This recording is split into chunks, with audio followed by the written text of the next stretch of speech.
Actualizamos os datos de Venezuela, por agora non medran e mentres continúan os rescates contra o reloxo, o pobo galego volcase con Venezuela. Numerosos puntos recollen hoxe produtos de primeira necesidade, nun deles en Vigo está Andrea Otero. Sí, e todas aquelas persoas que queiran colaborar, que queiran facer a súa aportación, poden vir hoxe aquí ata as 6 da tarde, ata Alcabre, xusto en fronte da Igrexa de Xesucristo. O que fai falla son sobre todo produtos para bebés, cueiros, toallitas, tamén biberóns ou incluso leite en pó. Por suposto tamén medicamentos, ibuprofeno, antihistamínicos, paracetamol ou antiinflamatorios. Outros produtos sanitarios tamén son, por suposto, ben recibidos, vendas, gasas, alcohol, máscaras sanitarias, ou termómetros ou tamén tesoiras cirúrxicas. Como dicimos, este punto ata as 6 da tarde van estar aquí recollendo. Ademais, esta irmandade tamén ten outro punto de recollida aquí en Vigo, en Praza América.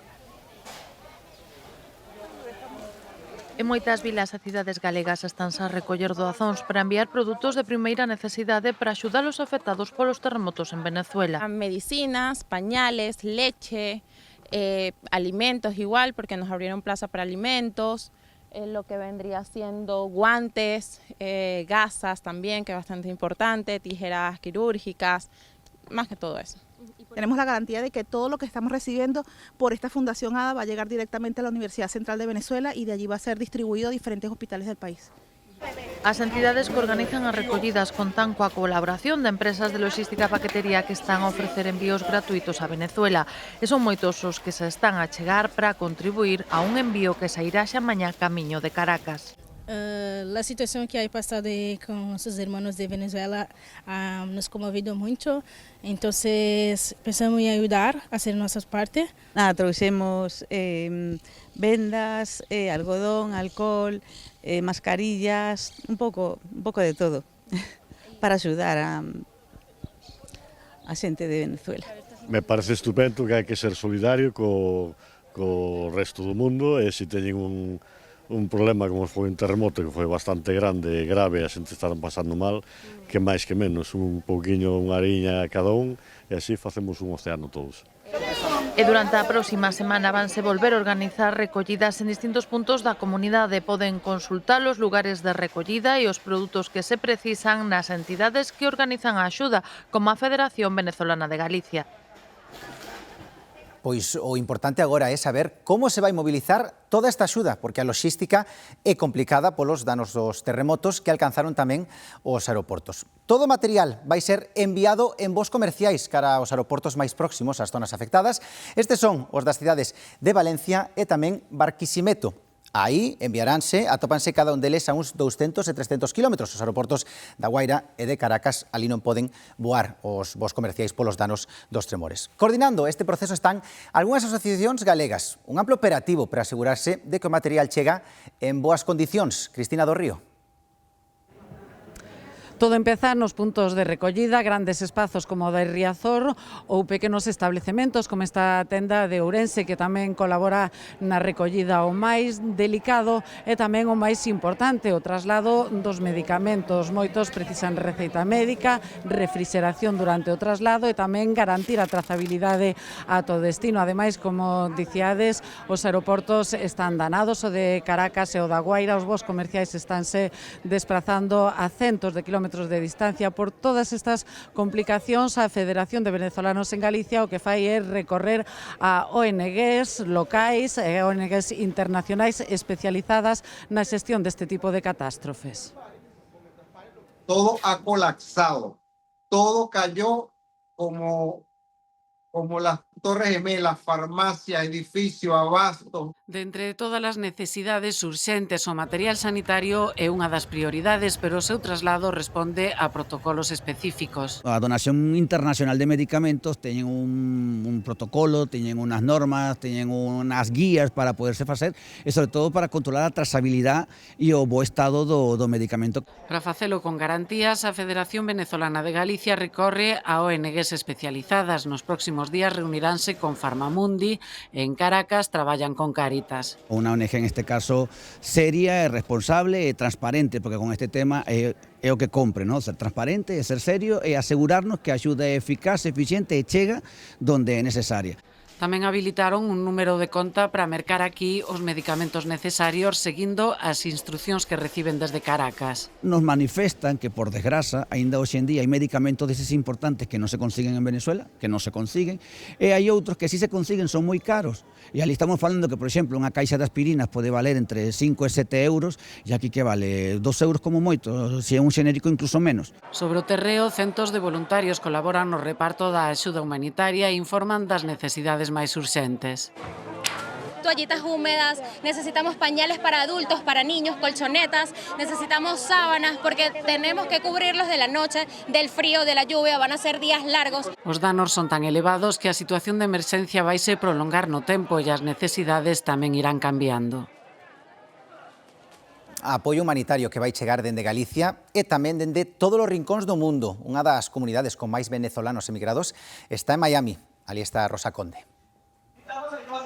A dor e a angustia pola tragedia conviven tamén aquí coa solidaridade e a esperanza. Nesta nave gigante desta ONG, dende o primeiro momento está chegando toda a axuda do povo venezolano que vive aquí na Florida. Son centos e centos de voluntarios traballando sen descanso e o que non se ve é centos e centos de autos que están fora intentando chegar con toda esa axuda.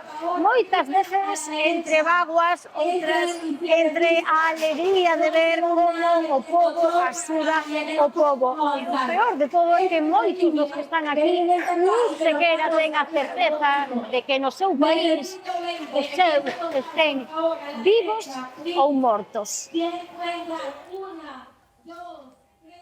Grazas, Rosa. Traballo arreo para que chegue esa axuda. O complicado vai ser como, porque veíamos a situación nos aeroportos e tamén porque o acceso está restringido na autoestrada Caracas a Guaira. Só pode pasar por ali persoal acreditado, un corte que está a causar unha forte conxestión no tráfico. Complicado vai ser mobilizar o material, equipos e maquinarias para continuar cos labores de rescate.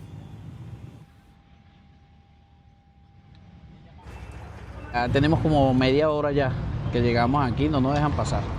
No, gravemente, porque son vidas que cuentan que quizás posiblemente hay muchas vidas ahí atrapadas y vivas todavía y no nos dejan el ingreso, no podemos trabajar tampoco. Xa saben que Galicia, a nosa comunidade, é fogar de milleiros de venezolanos. Preto de 3.000 residen en Lugo, unha das cidades nas que sobreviven estes días co corazón encollido, á espera de recibir novas sobre o estado dos seus.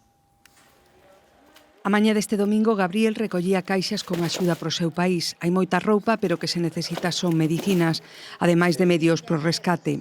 Amósanos no móvil as fotos do que queda da casa da súa irmá. Totalmente agrietada las paredes, las columnas, al punto que está inservible todo el edificio completo. A mañá dos domingos, centroamericanos e sudamericanos xúntanse no Ceao para votar partidos de béisbol. A bandeira de Venezuela e lazos negros lembran a traxedia. O número 5, Samuel, é venezolano e leva un ano vivindo en Lugo. É fisioterapeuta e no seu país traballaba cos equipos de béisbol. Se estaba haciendo la Liga Mayor, se encontraban jugando el equipo de Delfines de La Guaira contra Samanes de Aragua y lamentablemente familiares de muchos amigos míos peloteros, Gorky Hernández, Eliezer Alfonso, fallecieron porque se encontraban en el Hotel Edward, que fue el que se derrumbó mientras ellos estaban en el estadio porque estaban jugando. Solamente han podido rescatar 3 niños, 3 menores de edad, hijos de amigos peloteros, y de resto todos los familiares no se sabe nada. Hay mucha gente tapiada en los escombros. Os tremores seguense sucedendo. Ayer también hubo un terremoto de 5.5, se repitió otro terremoto y también hay bastantes personas fallecidas y desaparecidas en Maracay, allá en el estado de Aragua. Karim preside a asociación que a unos venezolanos que viven en Lugo. É licenciada en arquitectura e explícanos como son os edificios da zona costeira da Guaira. A raíz del terremoto del año 1967 en Caracas, la normativa sísmica cambió. A partir de allí se empezaron a construir edificaciones sismorresistentes ¿Qué pasa? Que la zona de La Guaira, que es la zona más afectada, es una zona con un suelo muy blando, que en contacto con el agua del mar, este terreno se hace muy flexible, vamos, actúa como una gelatina. También tenemos que contar que eran viviendas turísticas, que a veces tenemos una arquitectura muy bonita, muy abierta, muy tal, y esto también les resta estabilidad a las edificaciones. Marín, seguen moi pendentes das novas que chegan dende o país caribeño, onde buscan unha familia sentada na vila que volver ao país de vacacións. Era a primeira vez que viaxaba de volta a Venezuela. Cando se produciron os terremotos, o matrimonio e os 2 fillos de 8 e 9 anos estaban na zona cero, na Guaira, e polo de agora séguense noticias sobre o seu paradoiro. O luns, o Concello convocou un minuto de silencio ás 12 da mañá como mostra de apoio a Venezuela. Dende o Colexio A Inmaculada amosan a súa consternación porque os 2 nenos están escolarizados neste centro. E levan en Marín 8 anos. Os nenos teñen 8 e 9 anos, chegaron a Marín cando o pequeno Ulises tiña meses. De feito, era a primeira viaxe que fan desde entón. Entón, era un viaxe moi motivador, estaban super emocionados. O mundo inteiro segue sobrecollido coas imaxes que seguen chegando dende Venezuela. A destrucción foi total, os equipos de rescate, 5 días despois dos terremotos, continúa atopando xente con vida entre os cascallos. Quinto día dos terremotos en Venezuela e continúan os rescates in extremis. Imaxes sobrecolledoras. O esforzo dos bombeiros, métense por sitios imposibles, escoitan suspiros e atopan vida. Ay, Dios mío, mira. Ya te vi. Ay, Dios bendito sea mi Señor. Ya, mija, ya te sacamos. Ay. E así, día e noite, non hai descanso. E segue habendo xente debaixo dos cascallos dos edificios que sobreviven sin saber moi ben como.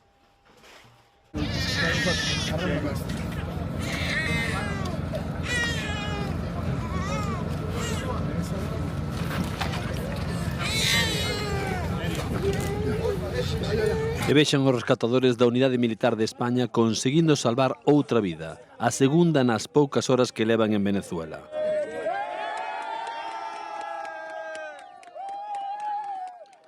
Pero os nervios da población están a flor de pel, piden máis axuda ao goberno venezolano. Soy sobreviviente de aquí, toda mi familia se quedó aquí y muchos familiares míos. La gente necesita saber la verdad, solamente la gente de Estados Unidos, de México y Salvador son los que nos están ayudando, porque la gente de aquí de Venezuela no nos ha dado respuesta, necesitamos ayuda. A esta hora de la noche sacaron una persona viva de la torre de allá y nos la lanzamos aquí a una patrulla aquí al estado y pasaron y nos ignoraron como si nada. La gente tiene que saber la verdad. O desabastecemento xa se nota nas tendas e non hai a maioría dos produtos. Estamos afectados bastante en el área lo que necesitamos insumos, muchos equipos médicos, alcohol, gasas, guantes, jeringas, también lo que es solución fisiológica, sueros. Nos hace falta mucho suturas, hemos quedado un poco desabastecidos. E para que nos fagamos unha idea da traxedia, estas imaxes falan por si soas. Este é o antes, e como quedou despois do tremor. Todo o mundo está pendente da traxedia, tamén o Papa, que envía 100.000 euros a Venezuela para a axuda humanitaria. León XIV pide a solidaridade da comunidade internacional.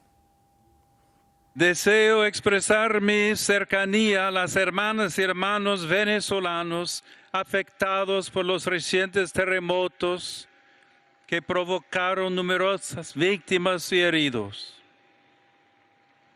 así como ingentes daños materiales.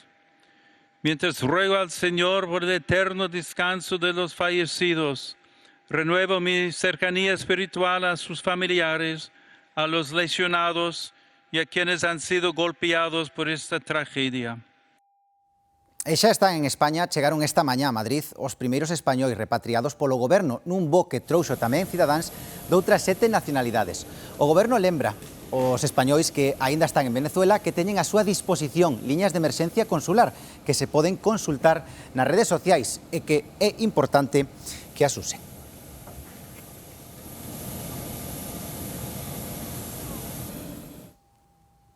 A traxedia que sofre Venezuela estivo tamén moi presente na cerimonia de imposición das medallas Castelao que se entregaron este mediodía na igrexa de San Domingos de Bonaval. Ana Carpintero estivo ali. Como cada 28 de xuño, coincidindo co regreso a Galicia dos restos de Castelao, este panteón de galegos ilustres acolle a cerimonia de entrega de medallas que levan o seu nome. Nesta edición, os galardoados son a Fundación Andrea, que axuda a familias de nenos con enfermidades crónicas ou terminais, o trompetista Esteban Batallán, a científica Marca Peáns, o atleta Adrián Ben ou a fundadora do restaurante La Penela da Coruña. Alfonso Rueda comezou o seu discurso de clausura desta cerimonia enviando unha mensaxe de solidariedade cara a Venezuela. O presidente asegura a axuda ao apoio da Xunta de Galicia inteira aos afectados por esta desgraza. Solidariedade de Galicia, a da sociedade galega e, por suposto, das súas institucións e administracións está e estará nos vindeiros días, nas vindeiras semanas especialmente, o carón de Venezuela para axudalos en todo o que podamos. Mensaxe de solidariedade do presidente da Xunta na entrega das medallas Castelao a profesionais inspiradores que traballan no país, como os da Fundación Andrea, o deportista Adrián Ben ou o emblema da gastronomía galega María Barallobre. E tamén aos que destacan fora, como o trompetista de barro que triunfa no mundo dende Chicago. Sinto que este galardón é o recoñecemento a todo un sistema que funciona, o noso. Por eso gustaríame dedicarlle primeiramente este galardón á miña familia e despois a todos os músicos de Galicia. Ou a santiaguesa Marca Peáns, directora en Xenebra do maior laboratorio de física de partículas do planeta. A miña trayectoria de tantos outros demostra que os galegos e as galegas somos quen de participar nos proxectos científicos máis ambiciosos do mundo. Para Alfonso Rueda, os galardoados son exemplo da Galicia calidade que construímos entre todos. Cumprir con Galicia e servir ao interese de Galicia prescindindo de dogmas, de presuicios, de calquera cousa que non sexa buscar o interese xeral. Galicia nai, señora, que nos debemos e pola que traballamos sen privilexios respecto ás demais comunidades. Todas formamos parte de España, unha España que non pode admitir discriminacións. Este acto coincide co aniversario do plebiscito do primeiro Estatuto de Autonomía para Galicia, donde se cumpren 90 anos. Esta data sinalada conmemorou hoxe o Bloque Nacionalista Galego en Pontevedra, un acto de homenaxe no que a voceira nacional do partido avanzou que antes de que acabe o ano, o BNG impulsará unha proposta para conseguir un novo estatus político para Galicia. Unha proposta de novo estatus político para Galiza que recoñeza a plurinacionalidade do Estado e a nosa condición de nación. Unha proposta que nos dea ferramentas máis potentes para mellorar a vida das persoas que viven neste país. Día hoxe de entrega ás medallas Castelaos, un dos recoñecementos máis importantes concedidos pola comunidade galega a todas aquelas personalidades ou institucións pola súa achega profesional e persoal e polo seu traballo no ámbito artístico, literario, intelectual ou en calquera campo significativo para Galicia. O acto estivo presidido polo presidente da Xunta, Alfonso Rueda. Gertrudis, perdona que te preguntemos. Gertrudis Alcázar comparecerá este luns na comisión que investiga na Cámara Alta, entre outros asuntos relacionados coa SEPI, o cuestionado rescate a Aeroliña Plus Ultra. Pola tarde será a quenda de Jesús María Gómez, quen era comisario de policía no aeroporto de Barajas en xaneiro de 2020, cando se produciu o controvertido episodio da aterraxe do avión da entón vicepresidenta venezolana Delcy Rodríguez, mentres pesaba sobre ela a prohibición de entrar na Unión Europea.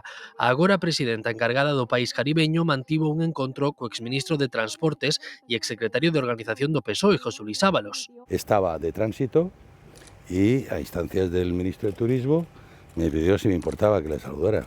Condenado o pasado luns a 24 anos de cárcere por corrupción. O martes será o actual ministro do Interior, Fernando Grande Marlasca, quen comparecerá no Senado, pero noutra comisión, a do caso Coldo.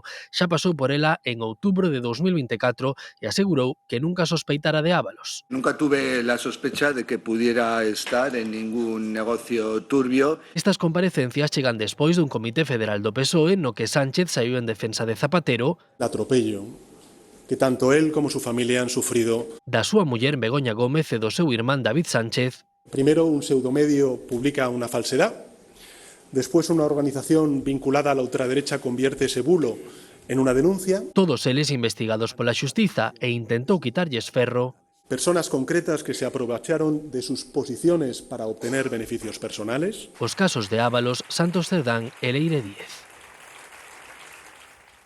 Esta información que víamos era un resumo da semana que ven, onde vai haber comparecencias no Senado da secretaria Zapatero, tamén do ministro Grande Marlaska. E agora continuamos cos ecos do Comité Federal, porque dende o PSOE reiteran a mensaxe que lanzou onte Sánchez. Seguirán gobernando non só ata 2027, senón máis alá. O PP, entre tanto, insiste en que o tempo do actual goberno rematou. Todos aquellos que intentan desde fuera presionar al Partido Socialista que vamos a seguir gobernando. No solamente hasta 2027, no, más allá. Porque lo importante es pensar en la España de 2030. Elecciones ya. Lo pide una mayoría de españoles y lo pide también una mayoría en el Congreso de los Diputados y en el Senado del Reino de España. Elecciones ya para echar del poder a quienes no han parado de robar desde que llegaron. Elecciones ya para devolver la normalidad y la estabilidad política a nuestro país.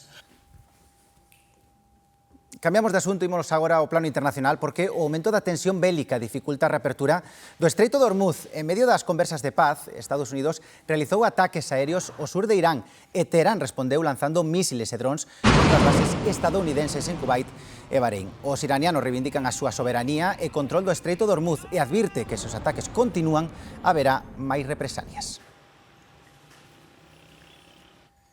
E un condutor faleceu onte pola tarde nunha saída de vía entre a Castela. O accidente produciuse á altura da parroquia de Lamas de Biduedo. O vehículo precipitouse por un desnivel de varios metros. O condutor saiu despedido tras o impacto. A pesar dos esforzos do persoal sanitario por reanimalo, nada se puido facer por salvarlle a vida. En Valladolid morre un neno de 10 anos afogado na playa das Moreras. O neno desapareceu nas augas do Pisuerga e foi localizado despois de máis de 2 horas de busca. Os servizos de emerxencia tampouco nada puideron facer para salvalo.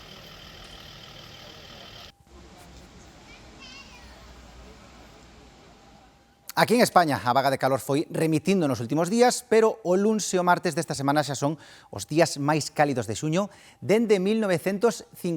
Nesta semana, cunhas temperaturas que acadaron os 45 graus nalgúns puntos do sur, as mortes asociadas a calor superan as 500. E o peor é que agárdase que os termómetros volvan a subir esta vindeira semana. Así que moito cuidado co que ven, porque despois do alivio térmico que vivimos polos días de San Xoán, a comunidade xa se prepara para un novo episodio de calor. Raquel Gandoi. A metade sur de Galicia xa se prepara para un novo episodio de calor con temperaturas superiores aos 30 graus. Meteo Galicia ponlle data. Mañán Ourense andarán polos 33, e nas Rías Baixas polos 31. Será a partir do mércores cando Galicia será de novo máis cálida do habitual para a época. Mentres este domingo Ourense chega aos 30 graus e as Rías Baixas aos 27.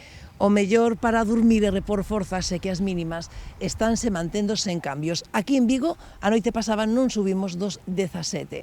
A imaxe hoxe foi a das nubes que foron disipándose para dar paso aos claros, ao ceo azul, que xa está permitindo pasar un día de praia, pero sobre todo de paseos, de terrazas e de actividades á beira do mar do Atlántico, como aquí, neste paseo a carón da praia do Matadeiro e dos Olmos, a un paso de Samil. Sen noites tropicais na metade sur de Galicia o descanso está garantido e así seguirá sendo como mínimo ata o mércores, onde as mínimas tanto en Ourense como no litoral de Pontevedra serán de 15 e 16 graus respectivamente. Fenomenal, ojalá estuvera todo verán así, porque de verdad que de noite se dorme perfectamente. Si, en Ourense eu ás 5 da mañá a veces había hasta 25 grados e 27 chegou. Puño un reloj que teño que marca a temperatura no balcón. A máis de 20 non, porque a 22 é a temperatura corporal, entonces se fai moito calor non hai quen descanse. Isto bom para dormir, né? Que dormimos bem, que está fresquinho, né? Eu agora, como tenho um pouco mais de dinheiro, tenho ar-condicionado em casa. Este domingo volve facer calor en Ourense, soportable 30 graus, e nas Rías Baixas 27. Agora estamos no paseo da contorna dos areais da Fonte, os Olmos e o Matadeiro, onde afloraban os deportistas, os paseantes e os que buscan os sitios máis frescos antes do novo episodio de calor da semana que entra. El que no reconozca el cambio climático es absurdo, ¿no? Porque vemos que esto no lo teníamos nosotros antes. Antes non viñan estes praus así tan locos. Pero agora tamén hai olas de calor, non veñen aqueles verans que viñan antes, no, que va. Eso para mí é mortal. Para min o calor levo moi mal. Co avance do día, en Vigo e na súa área metropolitana, as nubes foron desaparecendo para dar paso a un ceo con máis claros. Por riba dos 30 graus estará o luns o termómetro a punto de recibir a primeira quenda de veraneantes o mércores o 1 de xullo. Busco zonas máis baratas e temporada baixa. O seu agora é raro que viaxe en verán. E que chega un dos veráns máis caros da historia e por iso a metade dos mozos recortan o gasto nas súas vacacións. Os prezos levan incrementándose meses, xa en maio o custo medio dunha habitación superaba os 120 euros. Con todo, un momento de descanso é necesario ata que a ciencia afirma que viaxar fainos avellentar máis despacio. Polo tanto, moitos recorren a alternativa máis accesibles ao peto. A economía non fai distincións e se a alza de prezos é xeralizada tamén afecta as vacacións e as actividades de lecer. Mais un dos sectores máis afectados é o da mocidade, que segundo un estudo financeiro recolle que un 51% da xente de ata 24 anos tivo que recortar as súas vacacións este ano por mor dos altos custos no sector turístico. Si que notas máis esa subida de prezos, sobre todo nos avións, agora que retiraron moitos voos do aeroporto de Santiago, notase un montón. Los hostales son más caros, cogiendo albergues y bueno, pues los alojamientos más económicos también. Hemos visto un incremento con respecto a años anteriores. Unha das opcións que está escollendo a mocidade é a de contratar menos días ou optar por destinos ou alternativas máis económicas. Eu sobre todo busco zonas máis baratas e temporada baixa. O seu agora é raro que viaxe en verán. No creo que sea la solución el hecho de no viajar. Creo que hay que ayudar a que nosotros podamos viajar y que la gente pueda moverse antes que no viajar. Tento facer un balance entre ser feliz e facer cousas que me fan feliz, pero tamén obviamente hai que recortar, porque senón non chegan os cartos. Dende as empresas do turismo en Galicia están a notar este cambio na contratación de viaxes pola xente nova, cunha oferta na que o sector autóctono ten moito que dicir. Prefieren compartir fechas, non facer unhas vacacións largas e facelas máis cortas. En Galicia ofrecemos, o Camiño de Santiago para a xuventude de facer 3 días, os puentes, vivir épocas distintas, e iso de alguma maneira contribuye a que esta xuventude poida ter esas vacacións anuales. A tendencia cara opcións máis económicas de desfrutar das vacacións semella que continuará nos seguintes meses porque, para a mocidade, viaxar e coñecer outras xentes e lugares é algo xa irrenunciable. Precisamente é a calor que estamos tendo a que ten alerta os gandeiros. Os animais non o pasan ben coas altas temperaturas e o alimento, como a erva, estáse a secar. Estamos no Corgo. Visitamos esta gandeiría na que conviven 200 animais. Male os ventiladores da granxa, pasados os 20 e poucos graus, as vacas xa non dan collido folgos. Tamén perden a gana e baixan a produción. Isto é un dos problemas que trae a calor excesiva. O outro é que a erva seca na terra e non serve. De hecho, a segunda corta de silo que facíamos este ano foi moi cativa, incluso deixei praos sin segar porque non era viable segalos, e agora a pouca erva seca que se podía recoller prácticamente non hai nada, está secando todo. Xosé non bota millo, pero este outro gandeiro, Manolo, si que o bota. A colleita tamén se prevé ruín. As altas temperaturas, isto ahora secou todo completamente. O tema de millo é por aí, pois non sei como resultará a cousa. Depende un pouco de como veña o tempo. Se chove algo, pois haberá, se non, pois non haberá nada. Manuel e Xosé tiran da alfalfa, polpa de remolacha ou outros alimentos que teñen que comprar, o cal encarece a produción. Ademais, con esta seca hai que ter coidado coa maquinaria, xa que o lume prende moi axiña, como nos conta o fillo de Xosé, que en cando pode bota unha man na casa. No pasado, segando erva pa seco, sí que tuve un momento que me prendeu lume no mismo campo, e sí que a verdade que foi fácil apagalo no momento porque contaba con varios extintores que puideme facer rapidamente con el. Pero justamente ese mismo día un veciño noso chegou a arderlle media carballeira por non ter uso do extintor. Xosé e Manuel lembran a súa nenez na explotación cando nunca habían estas temperaturas. Cando era cativo aquí había incluso erva verde prácticamente hasta o brao, agora está prácticamente todo ardido. Isto cambiou 100 por 1000, estas temperaturas antes pois era impensable, además era outro tipo de calor que non é agora. Os gandeiros falan da necesidade de buscar solucións nun campo que, segundo din, estáse desertificando. E atendan agora estas imaxes porque son a razón da preocupación moita que hai no sector mexilloeiro da ría de Muros e Noia. Unha praga de cangrexos pateiros acabou coa mexilla de 25 bateas na zona do Freixo. Os bateiros de Esteiro e de Muros temen verse tamén afectados. Son as bateas afectadas pola praga de pateiros que devorou a cría de mexillón neste polígono situado preto da Illa da Creva, na ría de Muros e Noia. Detectei moito cangrexo, todo, tanto nas cordas, como nas vigas, como por fora da batea, todo infestado de cangrexos. Cando levantamos caían a centos deles. Teño fotos de como empezaban a comer nas cordas, empezaban de abaixo para arriba. Hai unhas 25 bateas afectadas pertencentes a 8 bateeiros. Cada unha delas ten unhas 500 cordas como esta, e todas están igual, prácticamente sen rastro de cría. E como podedes ver, non quedou absolutamente nada.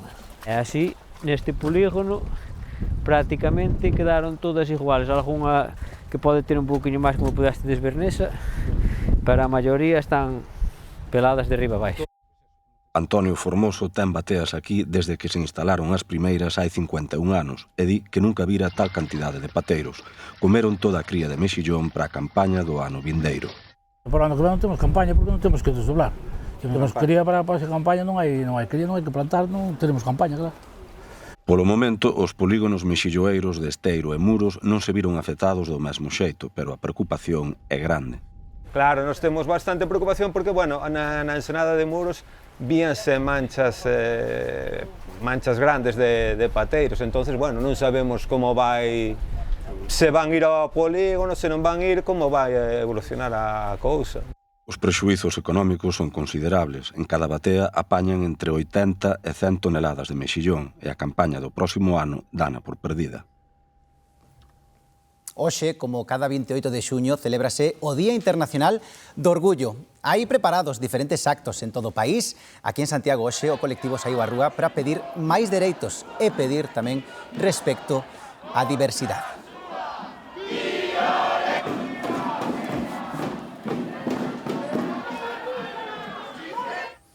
O persoal da área sanitaria de Ourense elaborou o primeiro manual de boas prácticas na atención a persoas do colectivo trans, unha iniciativa pioneira destinada a facilitar unha atención sanitaria inclusiva, respectuosa e tamén libre de discriminación. Vemos que las dificultades de las personas trans no tienen que ver con esa etiqueta, sino con la mirada de la sociedad. Este manual intenta poner énfasis en todo lo contrario, ¿no? En de qué forma podemos quitar esa mirada patologizante. Se vio la necesidad de generar conocimiento en relación al trato.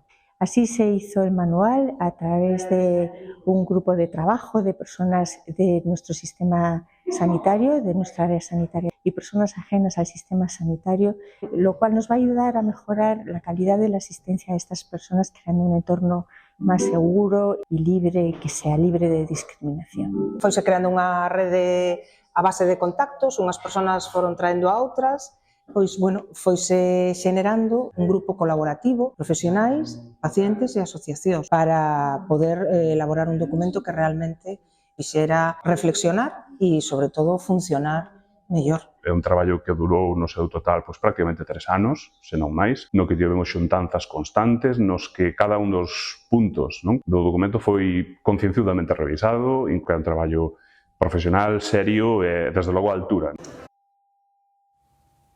Veña, e agora imos de festa porque en Negreira están celebrando unha nova edición da Feira do Románico, unha fin de semana cunha morea de actividades. Imos ata ali en directo, Demetrio Morenza, que toca hoxe? Agora mesmo toca comer porque o viaxe no tempo aquí retrotraense ata o século XIII, pois tamén abre o apetito, así que agora pechan algúns stands e aproveitan para coller forzas e continuar pola tarde coas diferentes actividades. Moitos postos de artesanía, moita comida de diferentes puntos de toda a península, música polas rúas, tamén podemos ver a Santa Compaña que asustou e fixo as delicias dos asistentes ao longo de toda esta mañá. Unha xornada na que esta 19ª edición da Feira do Románico que se celebra en Negreira e que por primeira vez se trasladou para o mes de xuño, xa nos din que vai continuar agora con estas datas porque está a ser un éxito de participación e de público. O plan para hoxe vai ser seguir dando unha volta por aquí, ver algún espectáculo que haxa, comer. O sea, máis nada. Ben, moi bonita. No, suelo ir xa todos os anos, sí. Nosotros ofrecemos bollos preñados. Nosotros venimos de Alicante, pero la receta es gallega. Se lo compró un gallego mi padre hace 15 años y llevamos rodando pues, desde ese tiempo. Ainda nos queda hoxe, pero o balance non pode ser máis positivo. Todo o que pensábamos que podía funcionar, funcionou moi ben. Pasan das 3 da tarde, momento de conectar cos nosos compañeiros do Tarde Piaches para ver que teñen preparados a partir das 4 da tarde, máis ou menos. Hola Silvia, moi boas.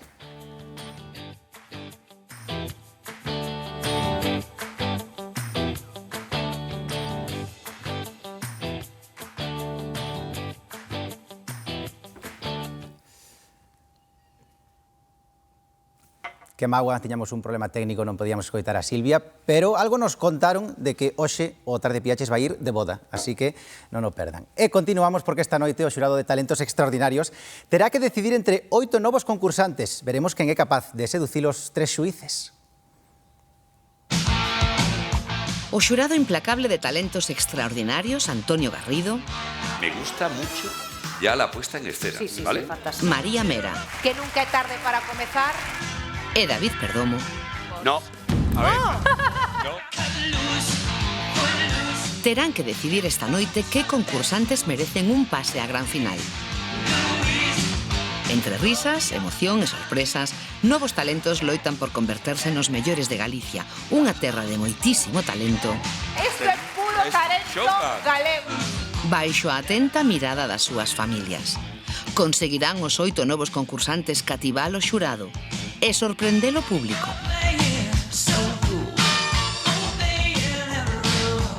Non o perdas, a partir das 22 horas na Televisión de Galicia.